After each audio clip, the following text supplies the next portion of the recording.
사회 중에 첫 번째가 가장 중요합니다. 그죠? 사람에 의지하지 말고 법에 의지하라. 어떤 법?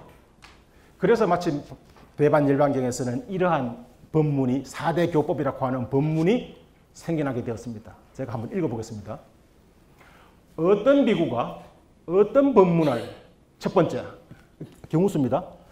부처님으로부터 직접 들은 것이라고 말한 경우, 두 번째 대다수 박식한 혹은 율장의 밝은 장로들로 구성된 성가로부터 직접 들은 것이라고 말할 경우, 세 번째 경과 율과 논모를 지닌 다수의 장로 비구로부터 들은 것이라고 말한 경우, 네 번째 혹 그러한 한 명의 장로 비구로부터 직접 들은 것이라고 말할 경우, 네 가지 경우수 중에 어느 것이 진실이겠습니까?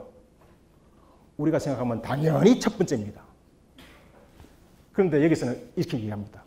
이를 인정도 거부도 말고 그의 말을 잘 듣고 단어와 문장을 잘 파악한 다음 경에 포함되어 있는지, 이미 우리가 전승하고 있는 경전에 그런 내용이 포함되어 있는지, 율은 대개 비나야라 그러는데요. 비나야는 조복입니다. 번뇌를 조복받는데 뭔가 유용한 것인지, 혹은 법성, 진실입니다. 진실.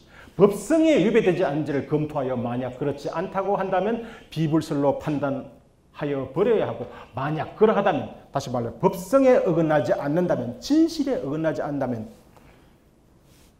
불설로 취해야 한다. 이 말은 곧요, 불설, 경전은 오로지 부처님 말씀으로 이루어진 것은 아니라는 뜻입니다. 경전은 제자도 설하고 바라문도 설하고 더 나아가서 아기도 설합니다. 자바안경 후반부는 전부 다 아기들이 설한 겁니다. 누구든지 설할 수가 있어요. 진실에 부합하면 그것이 바로 불설이다. 이런 불설 정의가 생겨납니다. 불설 정의입니다. 경에 포함되어 있고 율을 드러내며 법성에 어긋나지 않으면 불설이다. 그래서 불설은, 부처님의 경전은 시대와 지역을 달리해서 끊임없이 생산되었습니다. 동아시아에 와서도 경전은 편찬되었습니다. 그죠? 혹 연구에 의하면 우리가 아는 동아시아에 와서 편찬된 경전은 무진적 많습니다. 무진적 많을 뿐더러 이미 위진 남북조 시대 그 목록만 한 권이 되었습니다. 우리가 아는 원각경, 능경 역시 동아시아에 와서 편찬되어진 경입니다. 그럼 그것은 비불설일까요? 불설이 아닐까요? 아닙니다. 당연히 불설로 편찬되어진 겁니다. 근데 요즘에 원 오리지널에서 원음, 부처님 직설, 원음. 원래 둥글 원자에 원음이라는 말은 있어도 오리지널에서 원래 할 때 원자 써서 원음은 없는 말입니다. 그런데 요즘에는 그 원음은 오로지 니카야만이 원음이고 초기 경전만이 원음이고 나머지 경전 전부 다 사설이다. 이런 이야기가 행행하더라고요. 굉장히 사실 편협된 불교관이라 할 수 있겠습니다. 저 정의는 거의 모든 불교 교파, 종파에서 다 받아들입니다. 대단히 많은 경율론에서 저 문장을 찾아낼 수가 있습니다. 어쨌든 이런 이유로 인해 가지고 불교의 진리가 끊임없이 새로운 진리. 그렇다면 오늘날은요. 사실 오늘날에 맞는 새로운 진리가 사실은 필요할지도 모르겠습니다.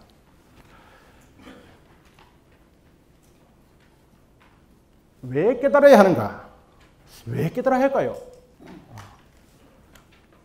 불교에서는, 아니죠. 인도에서는 대개 생사윤의 괴로움을 업에서 찾고요.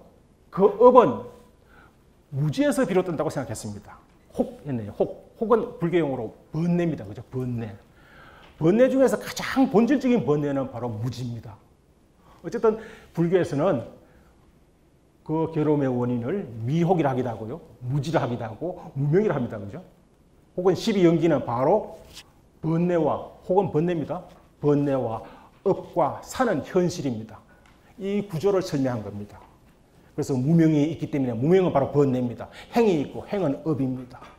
업으로 인해서 뭔가 새로운 생이 시작되고요. 그 생의 토대하에서 또다시 번뇌와 업을 일으켜서 또 다른 생을 받고, 그게 사실은 3세 양중의 윤회죠. 3세에 걸친 윤회를 의미합니다. 온 성고, 온 자체가 바로 괴롭다는 겁니다. 동물도 괴롭다고 인식하는 이상 그 괴로움에서 벗어나려고 한다는 거죠. 벗어나려고 하는 겁니다. 혹 대승불교에서는 아까 말씀드린 것처럼 사실 괴로움 없습니다. 오온 바로 조견 오온 개공이잖아요.